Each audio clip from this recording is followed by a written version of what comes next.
Pemirsa, jelang debat perdana Pilkada DKI Jakarta, ketiga paslon yang akan berkontestasi telah menyiapkan ide dan gagasan yang akan disampaikan saat acara debat besok. Untuk membahasnya lebih jauh, kita sudah terhubung dengan Dadang Rahmat Hidayat, selaku pakar komunikasi politik Unpad melalui sambungan Zoom. Selamat siang, Pak Dadang. Selamat siang, Mbak Mega dan pemirsa. Baik, Pak Dadang, sejumlah trik kampanye sudah dilakukan oleh ketiga paslon. Ada yang belusukan, ada yang ke tokoh masyarakat, ada juga yang dialog kepada masyarakat. Nah, untuk sejauh ini Pak Dadang, besok kan menjadi debat perdana dan akan menjadi kekuatan para paslon untuk menggrab para pemilihnya. Sekuat apa grab dari para paslon pada debat besok untuk menentukan pemilihan atau pemilih pada DKI Jakarta? Ya, kalau kita lihat ya dari beberapa pengalaman tentang debat itu tidak menjadi satu-satunya penentu, tapi juga tidak bisa diabaikan, begitu ya. Karena isu apa yang selama ini juga disampaikan melalui pertemuan-pertemuan kampanye-kampanye yang lain, itu juga bisa menjadi bagian yang bisa disampaikan di delivery sebagai message komunikasi politik bagi tiap-tiap pasangan, gitu ya. Nah, saya yakin bahwa walaupun tadi disebutkan bahwa sebagian menyebutkan tidak ada persiapan khusus, kalau saya sih itu dramaturgi gitu ya. Pasti ada persiapan gitu, dan bahkan juga harusnya khusus begitu. Artinya memandang bahwa debat ini juga sesuatu yang sangat penting begitu ya. Nah, oleh karena itu kita lihat nanti pesan apa yang akan disampaikan oleh para pasangan calon ini. Dan saya kira semuanya akan mempersiapkan sesuai dengan apa yang harusnya dibutuhkan oleh masyarakat Jakarta ya. Kalau kita lihat isu yang cukup penting kan juga tentang status Jakarta yang kemudian tidak lagi menjadi ibu kota, kemudian bagaimana Jakarta menghadapi tantangan nasional, tantangan global. Saya kira itu menjadi isu-isu yang sangat harus dipertimbangkan untuk disampaikan di delivery oleh para masing-masing pasangan calon. Oke, Pak Dadang, ini kan klaim tidak ada persiapan khusus kan dikarenakan memang para paslon mengatakan sudah punya pengalaman sebelumnya, pernah menjadi cakada, pernah debat juga. Nah, kira-kira dengan adanya pengalaman dari para paslon ini, apakah debat besok akan menjadi seru nih, Pak Dadang? Akan saling sanggah atau malah sebaliknya? Saya berharap menjadi seru ya, karena pertama beberapa calon, termasuk juga Bang Dharma, walaupun belum menjadi pejabat publik dalam konteks pemerintahan ya, saya kira juga isu-isu yang sering dimunculkan oleh para pasangan calon gubernur maupun calon wakil gubernurnya, menurut saya sih menarik ya, menarik. Jadi saya kira dengan apalagi pengalaman-pengalaman di eksekutif, yang pernah di legislatif juga, saya kira itu menjadi modal gitu untuk masing-masing mempunyai isu yang bisa dipegang, dijagokan untuk disampaikan. Walaupun kalau kita lihat juga narasi yang muncul dari setiap pasangan calon ini pengamatan saya tidak ada narasi yang sangat-sangat disparitasnya tinggi atau bahkan berhadapan satu sama lain begitu ya. Relatif sama, tinggal penekanannya ada di mana begitu. Nah, tetapi how to delivernya itu bisa menjadi bagian yang menarik. Dan saya kira masing-masing pasangan calon ini juga mempunyai kemampuan orasi yang saya kira cukup baik lah gitu ya. Oleh karena itu saya berharap masing-masing tidak mengabaikan debat ini menjadi sesuatu yang tidak penting, karena bagi publik, bagi masyarakat, justru isu-isu yang akan istilahnya di grab gitu ya, bukan hanya soal ngegas pesan komunikasi politiknya, tapi bagaimana penekanan-penekanan tertentu dari pesan itu menjadi sangat penting, dan itu biasanya akan menjadi perdebatan atau perbincangan di masyarakat pasca debatnya. Oke, nah Pak Dadang, kan para pemilih ini juga banyak usia produktif ya Pak Dadang, dari milenial Ya. dan juga Gen Z yang menggunakan media sosial untuk alat komunikasi. Nah, dari ketiga paslon ini sudah ada belum yang benar-benar memanfaatkan secara maksimal untuk kampanye di media sosial agar bisa menarik perhatian dari para pemilih muda ini?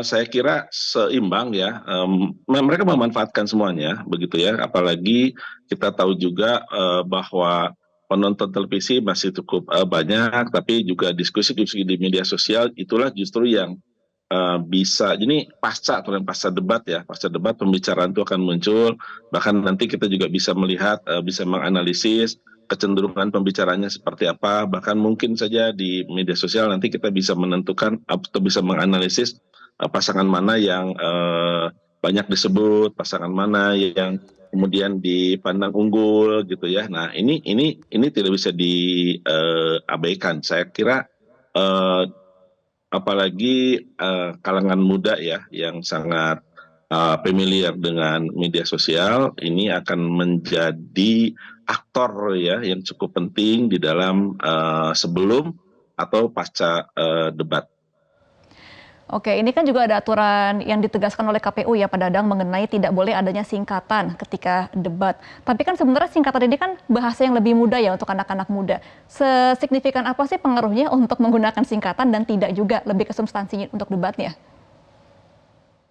Sebetulnya singkatan itu tidak masalah ya, selama singkatan itu bisa diketahui, bisa dipahami oleh sebagian besar masyarakat, kan begitu ya.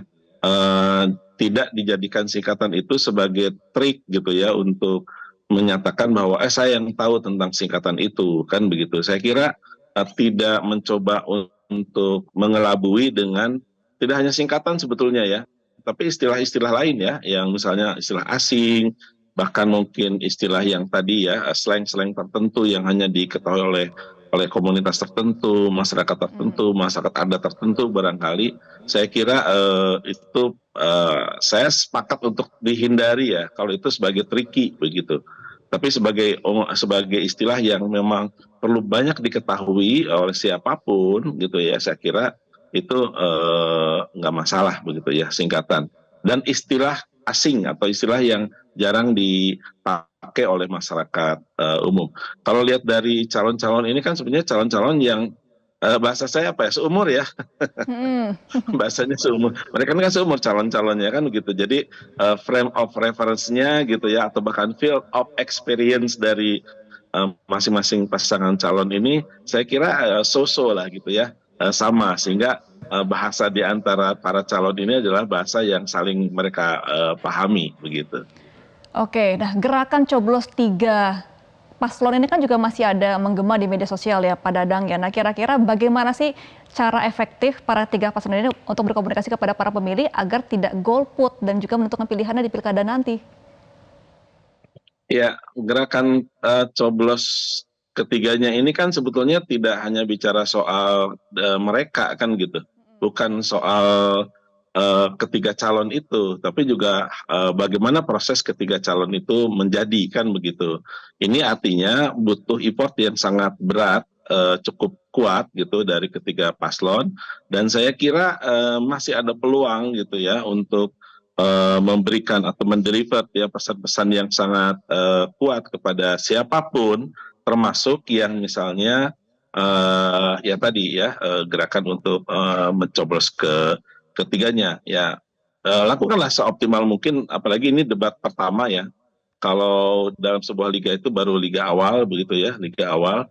Nah, yakinkanlah siapapun itu termasuk yang misalnya yang sudah mendeliver ya tentang gerakan coblos tiga paslon ini, karena bukan tidak mungkin juga sih beberapa beberapa dari mereka yang sudah menggerakkan coblos tiga paslon ini juga mungkin saja akan terus mendeliver pesan-pesannya bahwa ini begini misalnya, debat itu juga bisa menjadi isu loh bagi apa namanya bagi gerakan tiga coblos tiga paslon ini.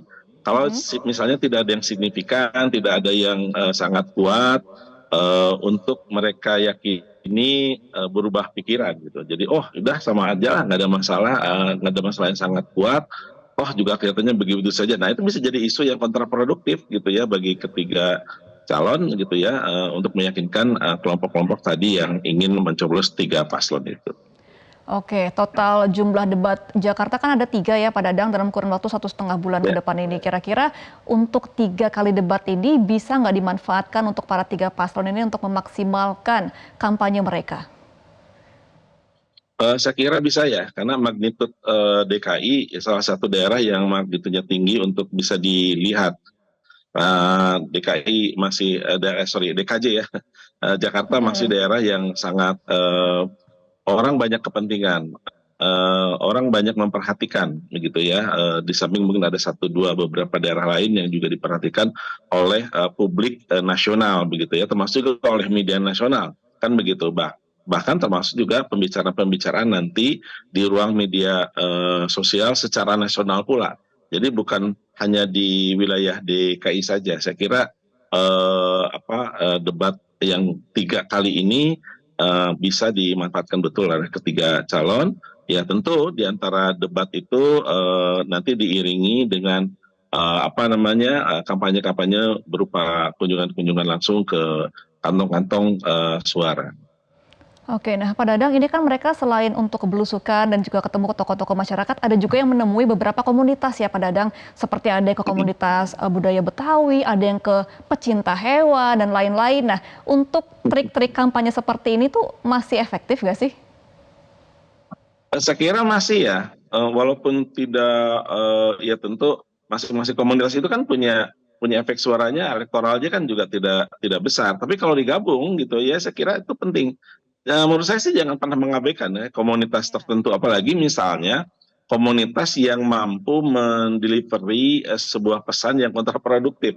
Misal nih komunitas tadi hewan gitu ya, komunitas hewan kan kelihatannya kan Mm-mm. kecil gitu ya. Tapi kalau kemudian ada isu yang kemudian kontraproduktif, itu bisa diamplifikasi oleh komunitas itu. Misalnya kelompok ini tidak peduli kepada kesejahteraan hewan begitu ya. Iya. Walaupun dia mengkampanyekannya kepada kelompok komunitas hewan, udahlah ini nggak usah dipilih karena tidak memperhatikan, tidak peduli segala macam.